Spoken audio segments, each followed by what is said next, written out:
how to remove the passenger door of Infiniti QX60.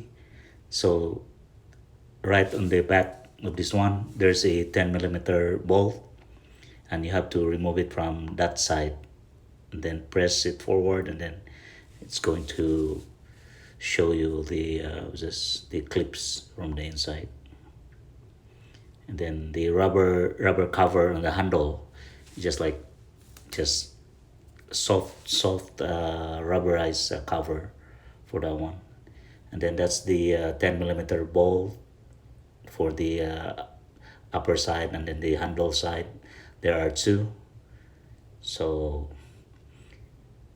this is how it looks like in the inside, and just showing you the Renault part circuit. Then there's the outside, that's where we place the sound deadening